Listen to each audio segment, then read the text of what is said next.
Hello, everybody.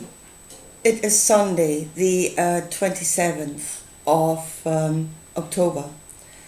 I want to talk about this idea that the meek shall inherit the earth. And I can actually see how that can be truth. But we are not working according to that truth. We're not working toward that point. We are working toward the point where the megalomaniacs will inherit this earth, or most likely destroy it, because that's what they do. But it is our doing that is creating the outcome. We are the creators of this world. Through the way we think, we speak, and we do, we create this world. So how did we get here? And I really think we need to retrace the steps of Jesus, because he was one of the main culprits that have through his teachings created this outcome. So the idea of meekness, again, we need to put a meaning to a word, yeah? And at the moment, it seems to be meekness means being a complete doormat. Yeah? For myself, I ask nothing. I do nothing.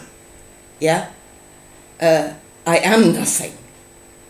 That is actually taking meekness to an absolute extreme. Which, again, is creating extreme outcomes. Which we're in an extreme outcome. Again, there is a spectrum of meekness, yeah? And we're at the wrong end of it. Now, there is this idea in the world that, the Creator is all and everything will lead to a good outcome no matter what you do. Well, I come to that in the end. In the long run, it might, yeah? But in the immediate future, Einstein said if you do the same thing over and over again and you think you're going to create a different outcome, that's insanity. And then I would say if you're doing something completely different, but you're expecting the same outcome, that is just as insane. And that's what Jesus did. He did something completely different, which led to a different outcome. Because if you're doing something different, you're creating something different. Right, let's start. If you see the Creator, that is what you must see. The Creator is not one block thing. If that's what you're seeing, you don't know Him. Or it's just one being. If you see that, you don't see Him. Everything is created from parts. Yeah? Every part fulfills a function in the whole. The whole is created through what the parts are doing. Every part contributes in some way to the whole. If you want to think mechanical, you think a machine that is made out of, all these little wheels, spiky wheels that go within each other. You have big wheels, you've got small wheels. But even if the smallest wheel would no longer turn correctly, it will first of all affect all the wheels around it. And I would say sooner or later the effect of that will spread to the entire machine. So every wheel has got its function and it must turn correctly for the entire machinery to work. So again, meekness to me then is seeing that you are only a part without thinking that you are unimportant. Being small does not mean unimportant. Again, there's an association we were taught to make. Yeah? oh, I'm only small, I'm unimportant, I'm nothing. That is an association that we were taught. We were taught to think in that way. And if we think in that way, we speak in that way, and then we start acting in that way. And then we create a reality. Starts with the spirit, filters through into the doing, into solid reality, and then it creates.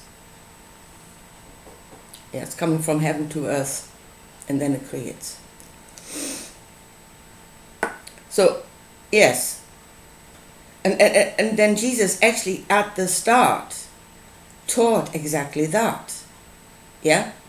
That the Father in heaven, which is the creator, by him everything is created, without him nothing is created, and he gives to all. There is no judgment in him. Yeah, he does not give to the big wheels because they are so important, and he does not give to the small wheels, he gives to all the wheels, so that everything can do what it is created to do. So that's what he taught at the beginning. And he has a truth. That's the truth we must see, and then we see the Creator correctly, we see ourselves in it correctly. We do not become the overly meek doormats. Meekness to a point so that we know we are not all. That's the point where meekness is true and works. Yeah, I am something, not all. But you go below that, and it will create destruction in the whole machinery. You go above that, it will create destruction in the whole machinery. So that's where he was. And then really, I'm trying to put myself into his shoes. How did he get to this point of, give the knowledge to the mighty? Because that's what he did. Yeah? And then let the mighty decide what shall be done with that knowledge, because that's what he did. First trying to give it to the temple, and if they wouldn't have it, well, I go all the way to heaven and give it to them. So how did he get there? And you think, you cannot put yourself into the shoes of Jesus, because again, there's a thought put in your head that he was something different from us. He is the Son of God. He was this supernatural being, and again, we are nothing. Yeah? We cannot possibly know what went on inside of him. Actually, you can. You absolutely can. And that is from the knowledge of yourself. You can know him. Because all he was, in the end, was he was a human being, absolutely was a human being, who had a greater knowledge of himself. That is our abilities to stretch beyond the five senses. We all have those abilities. We need to find them within ourselves, and we need to work them, but they're there. Just because we do not know them does not mean they're not there. That is our ignorance. And it's not a reflection of reality. Reality is that they are there, those abilities. And he knew. He was given that knowledge. Yeah? He was in awareness of his greater self. And he worked it. Again, I would say he was directed from within what to do, what a human being would do. Driven by compassion, driven by caring, through the natural connections that we have with each other, the connections of love and of caring and of compassion. And that directed him what he should do. Those feelings directed him what he should do. And it was healing. Heal others. Yeah? Now I can see if there's just one man taking it upon himself to change the world. Yeah? Obviously there were a lot of sick people. There was a lot of suffering, and it would become overwhelming if you thought it was just you that was sent to do it all, which he never was. But then he was directed, again, there was a direction. Teach it to all. Delegate. That's what he was supposed to do. He was supposed to delegate. And again, in a way he did that. He tried to teach others. Delegation didn't work terribly well because they didn't get it, what they were supposed to do. I mean, it is said that a lot of the apostles did go and they healed people and they resurrected the dead. Some of them did get it. But sometimes they didn't. Yeah? There is a demon in that man and we cannot drive him out. Can you do it for us? And he actually got annoyed at that. Actually, read the story correctly. He got annoyed because they did not have the faith to do it. Yeah? He taught them, whatsoever you ask for in prayer, believe it is believe that you have received it, and it will be yours. Yeah? Ask from within yourself and be surrounded by your answer. It will manifest. Your answer will manifest around you. Yeah? And they lacked the belief of knowing that they had received it. And then it didn't manifest. So, and I would say, looking at the enormity of the task, even within his own surroundings, if you take that worldwide, if you were really thinking that big, it would get you down. And I think that's what it did. It got him down. Lower.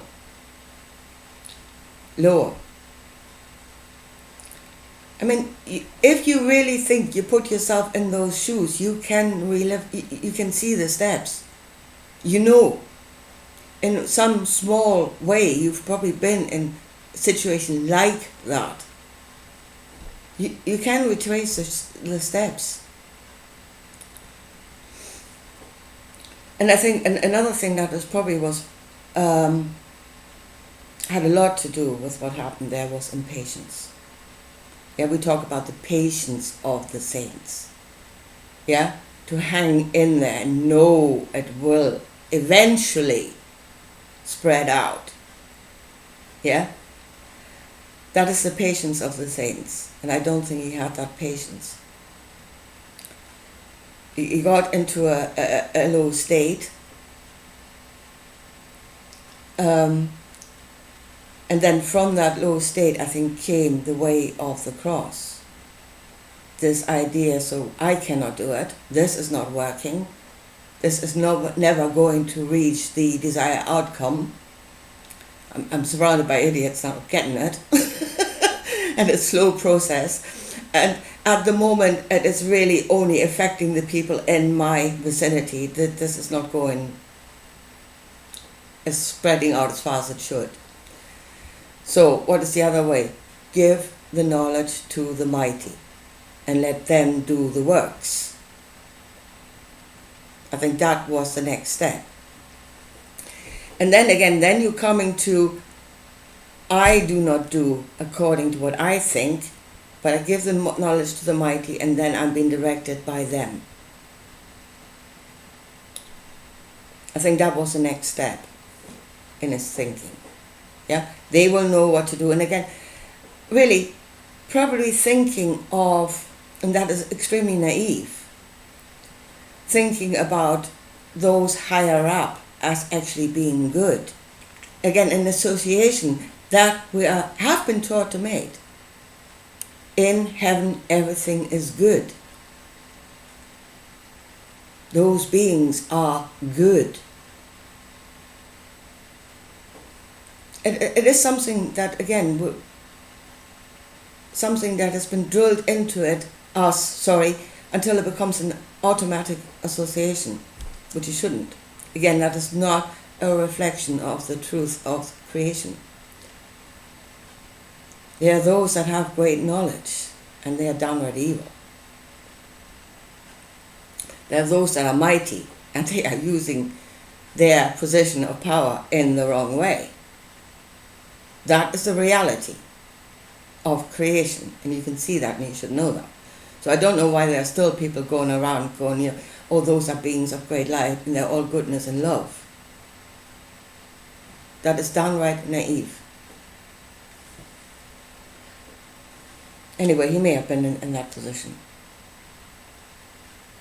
And he gave the knowledge to something else, whilst then saying, actually taking his own meekness to an absolute extreme, saying, for myself, I will do nothing now. Yeah, I've delegated this thing to the mighty, and now I will submit to their wisdom, which more than often is not that.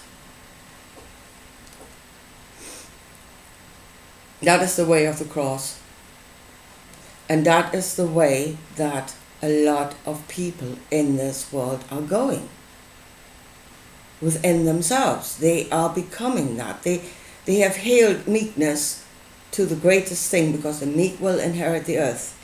No, well, in the first instant, if the meek give all the power and the glory to the megalomaniacs, then cause and effect. It is the megalomaniacs that will inherit this earth, or, as I said, blow it up, more likely. Yeah, but it is something that you are doing. And I don't know why you think that if you give all the power and glory to a megalomaniac, that the meek will inherit the earth. Again, you're doing one thing, you're expecting a different outcome. That's nuts. It won't happen.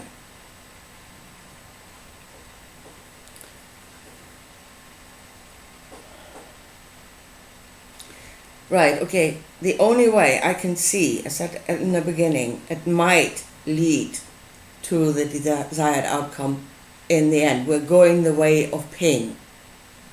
Yeah?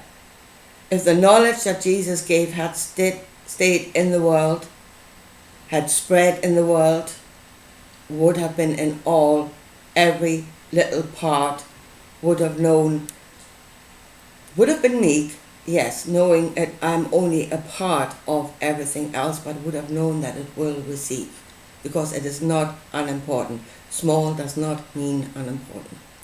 And if that had spread in the world, this perception of the Creator made up out of all different parts, every part receives, if that view had spread throughout the world, it would have created a completely different reality. If people had, again, thought, spoke, acted according to that, it would have created a completely different world. We went the way of the cross. We give to the mighty. Now, as I said, the only way that might again lead to the desired outcome is that the pain of us going wrong becomes so strong that it will drive us into repentance.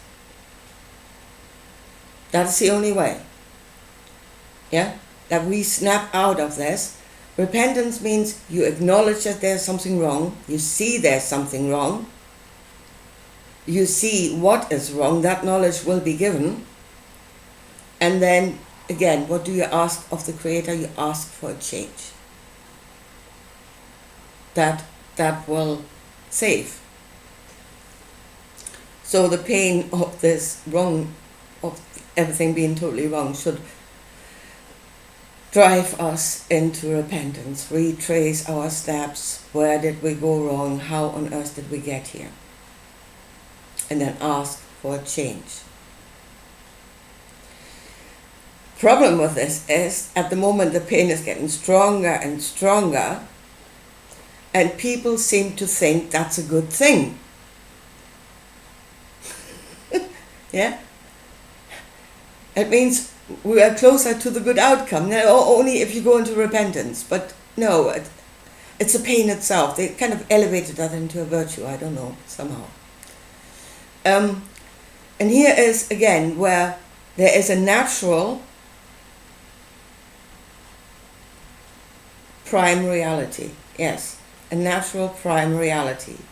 Yeah, and things have meaning in the natural prime reality. And in the prime reality, if you are in pain, it means something is wrong.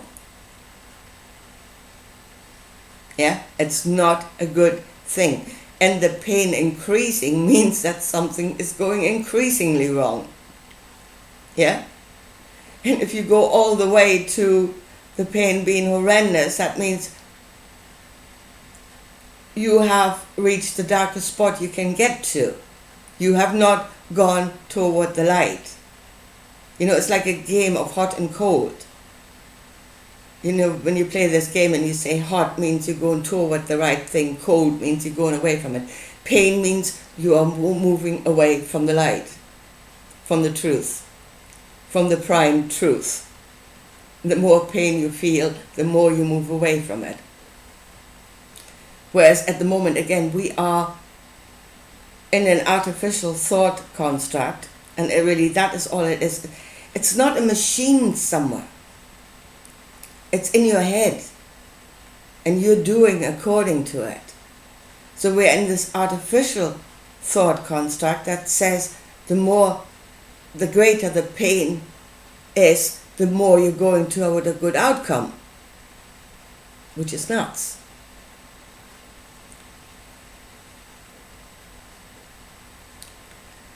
So, yeah, the only way the meek will inherit the earth is if you see yourself as a part of a greater thing. That is meekness. I am not all. I'm only a part. That is meekness. And then go by the teaching of Jesus saying that every part will receive. So, because you are not unimportant. Small does not mean unimportant.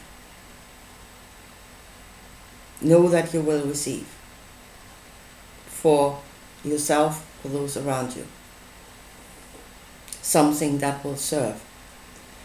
And it is when every part, it is really becoming the best version of yourself according to what you are in and what it is you should be doing. What is your place in all of this? What is your function in all of this? Become the best little wheel that you can be.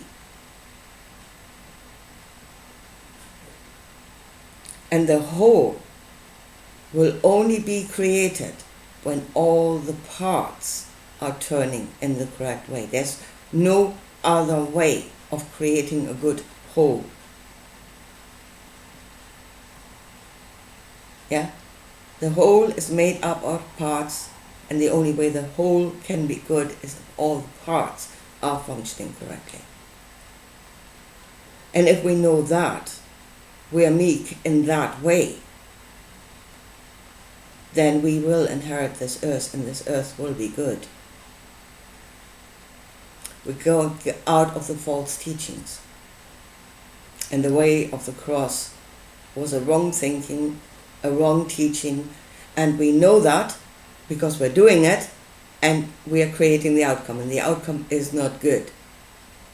That means the seed that created the outcome, the thought that created that outcome, was no good. It was a rotten seed. Yeah? And to Christians, no, we are not going further and further into tribulation because we are sinful and we are doing something wrong. We are going further and further into, well, in a way we are. We are going further and further into the tribulation because we are doing as we were told. You're doing what you were told. That is taking you into tribulation. Not that you're not doing it, it is that you are doing it. Then rethink yourself. What you were told was wrong. Anyway, here, folks, I leave it for that at this for today, and I talk to you again soon. Bye.